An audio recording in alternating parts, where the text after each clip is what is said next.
I'm actually curious about why you clicked on this video. I wonder if it's because you genuinely want to be productive on the weekends or because you thought, why on earth would I want to be productive on a weekend? I feel you, in any case. When I was a full-time student, weekends were the times where, sadly, I would actually study the most because it's when I would have less other things to do.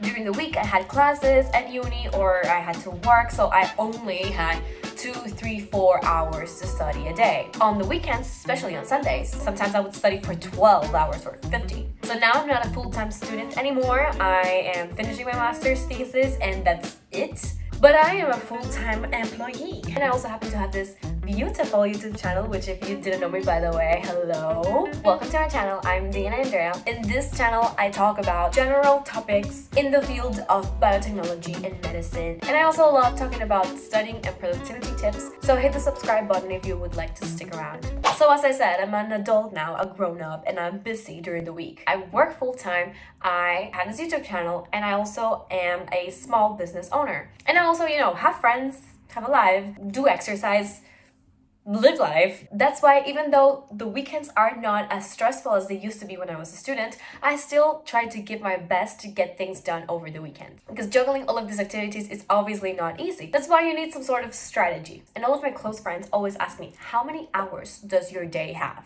Because mine only have 24 and I cannot get as many things done. And you see, 24 hours are actually a lot of hours.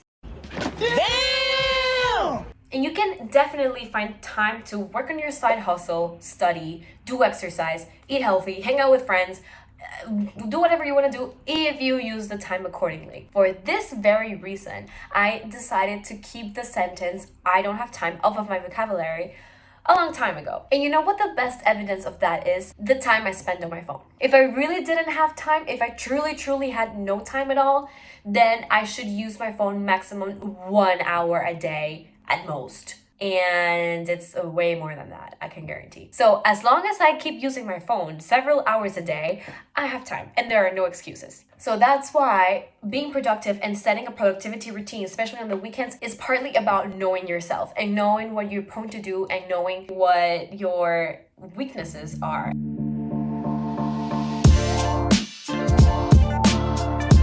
My first tip is to analyze your productivity times. It's very important that you know yourself and you know when you're the most productive. In my case, it's the mornings. I know that I'm the most productive in the mornings. I get the most things done. I can concentrate better. That's why I tend to leave the tasks that I know that I will struggle with more or that maybe I won't feel as motivated to do later in the day for the mornings. I know that I'm such a morning person and I can definitely kiss my productivity goodbye after dinner. That's why I feel like I'm way less productive during winter because days are shorter and I feel like days are over as soon as the sun goes down. So things that require more effort in the YouTube channel, for example, is scripting. I need to read a lot, do some research, compare different sources. It takes a while. So this is a typical example of something I would do in the morning. And then a tip inside the tip, if there's something that I really need to get done and that I know that I'm prone to just keep on pushing and procrastinate on it, then a bit of a more extreme approach is to do it the very first thing in the morning, like as soon as you wake up, before breakfast, before anything. So for example, right now I'm writing my master's thesis. This is the only school-related thing that I need to do this school year, and for this very reason, I struggle a lot with it, obviously. So what I'm doing now is I wake up and I go straight to my computer and start writing. And I do this for around 1 to 2 hours. It depends on how inspired I am or how hungry I get. That's also part of the equation. Oh, and I obviously put my phone away. I try not to check. I would lie if I said, oh, I don't check my phone first thing in the morning. No, it's a lie. But I try to not use my phone when I do this technique. I just check the notifications.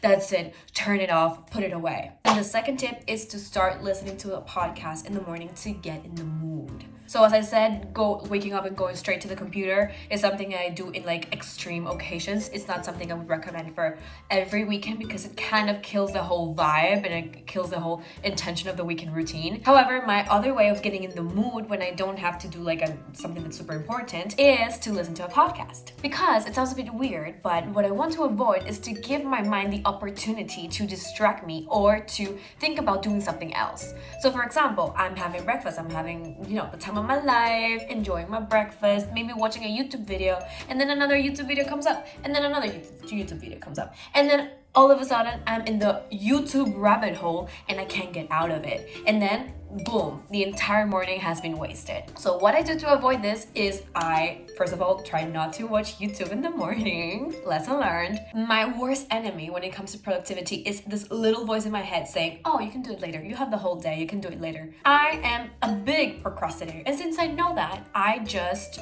do whatever I can to keep this instinct of mine turned off. And it's also important to choose the podcast wisely. If you're trying to be productive, it makes sense to listen to a podcast that will make you want to be productive. Or an audiobook can also help. So for example, for the longest time I was listening to Tools of Titans by Tim Ferriss. You know, the name is pretty self-explanatory, just world-class performers sharing their tips about how they, live life. And listening to these people obviously got me inspired and made me want to, also be good at whatever I want to do. So it got me in the mood. So I wake up, make my bed, and put my headphones on.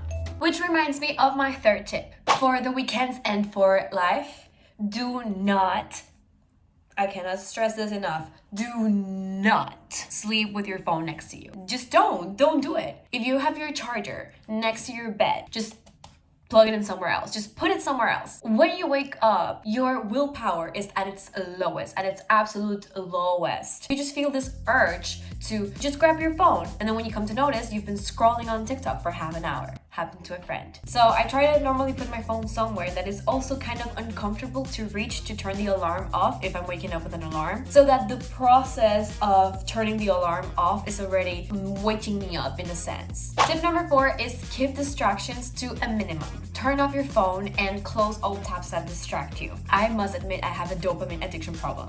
I need this constant, dopamine rush. So when I'm in this set period of time where I'm trying to be productive, especially in the morning, I turn my phone off, obviously, and I put it away. But then I start feeling this crave for, notifications and interaction, to a point where even my Gmail inbox starts to become the most interesting thing in the world. So what I like to do is to set myself a time for when I will use my phone again. I know this makes me sound like I'm super addicted, and that's because I am addicted to my phone, I have to say. I need to do something about it. By the way, have you heard about this dopamine detox thing? I think it's super interesting. I actually want to do a video about it. Comment down below if you've heard about it. Actually, a tip on its own is to give yourself little rewards. If you've read James Clear's Atomic Habits, if you haven't, you are wasting your time. Go read it. Stop this video right now. Go buy the book, go read it, then come back. So yeah, one of the things James Clear talks about in this book is about giving yourself little rewards when you accomplish the activities that would lead you to the habit that you want to build. This can be as insignificant as watching a YouTube video or maybe going out for dinner, but always do it afterwards. So if it's something that you were gonna do anyway, make it feel like a reward. Make yourself feel like you've earned it. Just finish one task, finish one of the things you set yourself to do, and then watch the video afterwards and make it feel like a reward. This will train your brain to see this action-reaction behavior, and it will make it more likely for you to keep on building this habit for a longer time. Let's say I want to get 3 hours of scripting done Saturday morning, and I also am very prone to use my phone in the morning, or just use my phone in general. So a clever idea would be to combine them both in order to get you to do whatever you want to do. So then I will tell myself, okay, I will be allowed to use my phone when I'm done with half the work of what I'm supposed to do, for example. And then I'll check my phone for 15 minutes, set a timer. Or if I feel too overwhelmed that I don't check my phone, I just, walk. And then after the 3 hours, I can use my phone for a bit, answer messages, whatever. Tip number 5 is have a nice breakfast, but stay in the mood. As I said, the hardest thing for me is to keep this momentum. It takes my brain 10 seconds to convince me to keep on watching YouTube instead of starting to work. Breakfast time is actually my biggest challenge to staying productive in my peak moment. It's the weekend and I want to treat myself to a nice breakfast, my favorite meal of the day, but I cannot get too distracted or else I won't get back to work for sure. So I make myself a nice avocado toast, no discussion here. And I do one of the following. I keep listening to the audiobook or podcast that I'd already be listening to. I read a book or I watch a YouTube video, the most dangerous option, only if it will keep me in the mood. Next tip is to go somewhere else. Sometimes what I like to do is to just leave the house. And I do this almost every single weekend. I mean, obviously I do so many things in my house. I do everything in my house. So it's hard for my brain to tell when it's time to stop, leisure time and start being productive. That's why I tend to go to a cafe, just a regular cafe. And of course, I'm not gonna stay for like the entire day at a cafe, so I tend to stay for 2 to 3 hours maximum. But I really do use these 2 to 3 hours wisely. And what I do there is creative work, something that I need to be inspired to do. And this can be, for example, again, scripting or creating designs for my brand, things that require a little bit more inspiration, because I normally feel very inspired when I'm in cafes working. Another important tip that took me a long time to understand is to be realistic. You need to stay true to yourself. You need to know your limits and what you're really truly capable of. If you're trying to be productive during the weekend, it's because you already have something else that's taking over your time during the week, which means you also need to relax and disconnect. And I'm talking about making that a part of your plan. And I've learned this the hard way. I cannot tell you how many times I've made massive to-do lists without going any further. Literally like yesterday. I don't know. Yeah, I